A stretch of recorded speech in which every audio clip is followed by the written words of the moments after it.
রাজনৈতিক প্রতিহিংসার চরিতার্থ করার জন্য সিঙ্গেল বেঞ্চের রায়কে চ্যালেঞ্জ জানিয়ে তারা ডিভিশন বেঞ্চে গেল। 6 নভেম্বর ডিভিশন বেঞ্চ পরিষ্কারভাবে জানিয়ে দিল যে না, অনিকেত মাহাতোকে আরজিকর মেডিকেল কলেজেই বয়ান পোস্টিং দিতে হবে, আরজিকর মেডিকেল কলেজেই রাখতে হবে। অথচ দেখা গেল যে এই জায়গায় বিলেমির জায়গা থেকে এই রাজনৈতিক প্রতিহিংসা আরো চরিতার্থ করার জন্য তারা কি করলো, তারা যে জায়গাটা করলো যে তারা অপেক্ষা করলো, চুপচাপ বসে থাকলো ডিভিশন বেঞ্চের রায়ের পরও। আমি যখন আদালত অবমাননার মামলা নিয়ে হাইকোর্টে গেলাম, তখন তারা সুপ্রিম কোর্টে গেল এসএলপি ফাইল করতে।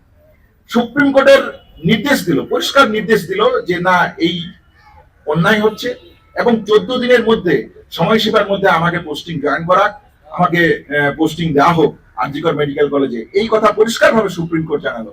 14 দিনের সময়সীমা পেরিয়ে গেল।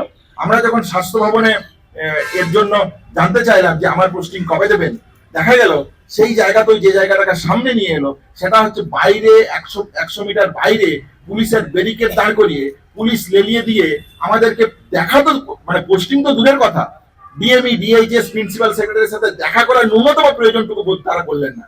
তাহলে এই হচ্ছে রাজনৈতিক প্রতিহিংসার চূড়ান্ত যে অবনমনের জায়গা। আজকে যদি পশ্চিমবাংলার বুকে দেখতে হয়, তাহলে এই জায়গা ছাড়া কোথায় থাকে?